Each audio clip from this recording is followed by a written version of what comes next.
Right, we are back with Miss Daisy is Crazy, Chapter 9. Put those books away.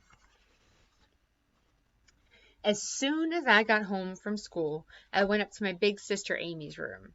Amy is in 5th grade, so she knows lots of things. You've got to help me, I said. If the school reads 1,000,000 pages in books, Principal Klutz will put on a gorilla suit and let us turn the school into a video game arcade. I would do anything to see that, Amy said. Amy knows how to work the computer really well. She helped me make posters that said, "Let's turn our school into a video game arcade," and "Let's turn Principal Klutz into a gorilla." We tacked the posters up all over Main Street. Amy sent emails and instant messages to all the kids in 5th grade. The next morning, we tacked the posters up all over school. I passed them out to the kids I saw. Mrs. Rupee, the school librarian, said we could put up some posters in the library.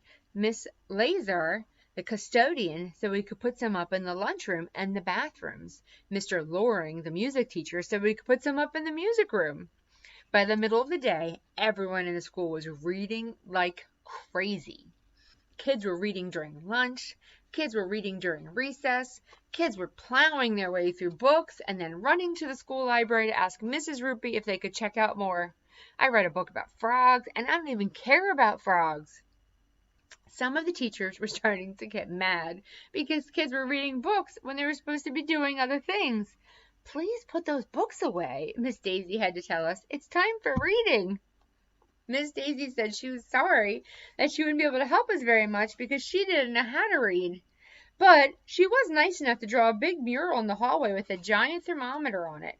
Every time we read a lot of pages, she would make the temperature line on the thermometer go up. That's pretty cool. At the top of the thermometer were the words 1,000,000.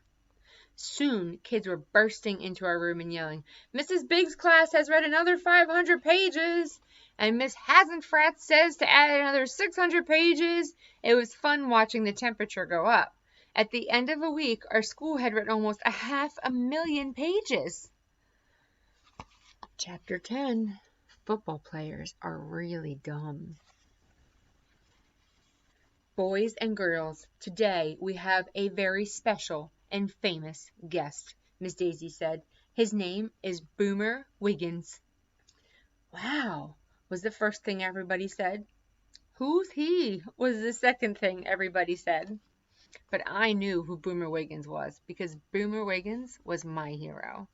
He was the quarterback of my favorite football team, the Chargers. Wow, a real football player right in our classroom. Miss Daisy told us that Boomer Wiggins had a daughter in 4th grade, and that's why he was spending the day at our school. When Boomer Wiggins walked into the class, everybody gasped. He was really big and had so many muscles that they poked right against his shirt.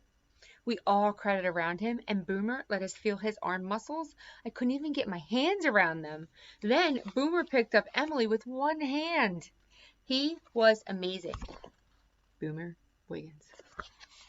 Then he gave each of us a little plastic football, and he signed his name on each one. "Does anybody have any questions?" Boomer asked. "Do you like knocking guys on their butts?" I asked. Everybody laughed, even though I didn't say anything funny. Miss Daisy said it was butt, not butts, because a person only has one butt. But I said a butt was divided into 2 halves, so it could be butts. Miss Daisy said that was enough of that talk. I said she shouldn't be complaining because she was the one who started it. "I don't like knocking people down," Boomer told us, "but sometimes we have to. It's part of the game." Mr. Wiggins asked Miss Daisy, "Is it true that football players are really dumb?" We all gasped. I was afraid Boomer Wiggins might knock Miss Daisy on her butt. "Excuse me?" Boomer said, like he wasn't sure if he'd heard the question. "Well, somebody once told me that if you play football, you don't have to know how to read or write or do arithmetic or go to school." "Who told you that?" Boomer asked Miss Daisy. Everybody looked at me. I slid down so that my head was almost under my desk, and I hid behind my notebook. "Oh, a friend of mine told me," Miss Daisy said. "Is it true?" "If I didn't go to school, I never could have become a football player," Boomer told us. "I have to read and study my playbook very carefully. I have to write letters to my fans. Every week, I have to study very hard to get ready for the next game." "Did you go to college?" asked Miss Daisy. "Yes," Boomer said. "And when my football career is over, I plan to go back to school so I can become a doctor." "Wow," I said. "I want to go to college someday so I can become a doctor and knock guys on their butt." Everybody laughed, even though I didn't say anything funny. Then, to prove how smart he was, Boomer Wiggins read us a book and passed out bookmarks that said, "Achieve your goal by reading" on them. Miss Daisy said that even though Boomer read the book to us, we could still add 52 pages to the total number of pages we've read. The temperature level on the thermometer in the hallway kept getting higher and higher. The end of chapter 10. Let's see what happens next time.